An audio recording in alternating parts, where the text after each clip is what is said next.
La semaine dernière, pour tester ce nouveau Mini 4 Pro, je suis allé faire un premier vol sur ce spot en coucher de soleil. Une session de vol magnifique avec un potentiel incroyable pour faire des belles images aériennes. A tel point que je me suis posé une question, est-ce que je n'aurais pas fait mieux avec mon DJI R2S, doté d'un plus grand capteur? Alors j'y suis retourné cette semaine avec lui, toujours en coucher de soleil, et en essayant au maximum de refaire les mêmes plans, eh bien je peux vous dire que je suis assez déconcerté. Voilà par exemple un plan que j'ai fait avec mon R2S, une lente avancée et plongée sur la chapelle, le plan est en profil de couleur normale, sans étalonnage. Eh bien est-ce que tu es prêt? Voici le même avec le Mini 4 Pro.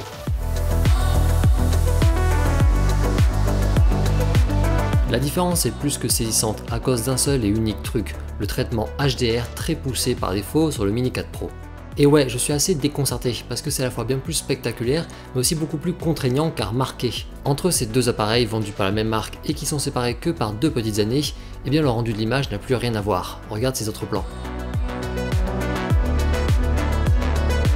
Alors avant de développer un petit peu tout ça, il y a quand même une grosse nuance à mentionner de suite, le traitement HDR est particulièrement poussé en Golden Hour, ou du moins quand il y a un jeu d'ombre et de lumière. Lors de mes premières comparaisons en pleine journée par beau temps, certes la différence se voyait déjà, mais c'était quand même beaucoup moins présent, le HDR avait moins d'effet.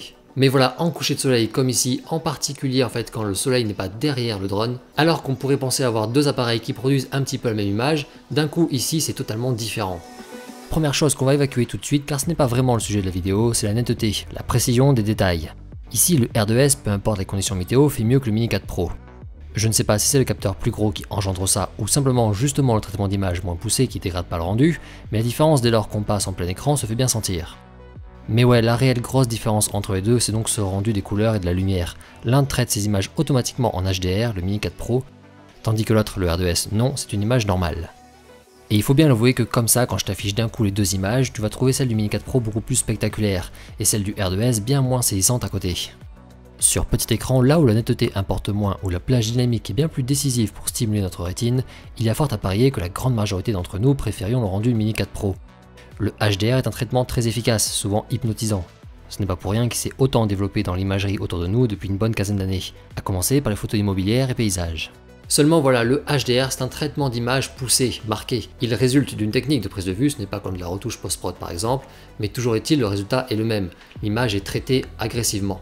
Entre ces deux images, je peux vous le garantir, la réalité du lieu, elle est du côté du R2S, très nettement. Lui, il est assez fidèle à ce que j'ai vu.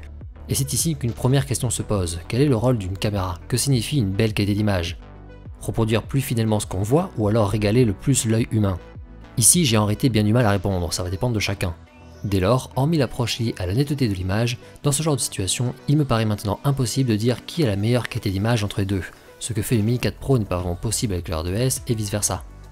Ce que je peux dire en revanche, c'est qu'en appliquant automatiquement un traitement HDR prononcé aux images standards du Mini 4 Pro, il y a deux choses importantes dorénavant à prendre en compte. Déjà, il y a intérêt à ce qu'il soit réussi, car tu n'as plus le choix, tu auras en mode de vidéo normal une image HDR, ce n'est pas désactivable. Eh bien oui, pour le coup, je le trouve plutôt très réussi. Sur la majorité des plans en coucher de soleil, c'est bien efficace. Encore une fois, le rendu est captivant, bien plus qu'avec n'importe quel autre de mes appareils. Après, il y a toujours quelques plans où je trouve ça un peu trop prononcé, comme justement ce plan initial.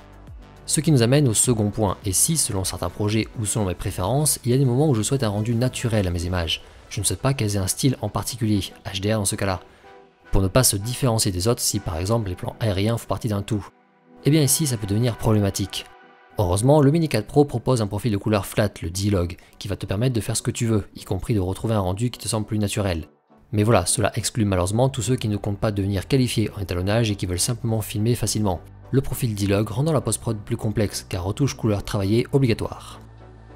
C'est en pensant à tout ça que je trouve qu'un truc aurait été hyper pertinent, laisser le choix aux gens, soit de filmer en profil de couleur normale, soit en HDR. Je comprends complètement que DJI veuille appliquer d'emblée en fait ce look HDR, parce que surtout pour le grand public, la réaction d'émerveillement est vraiment immédiat. Je pense que c'est vraiment le rendu qui plaira le plus, je suis moi-même le premier à adorer.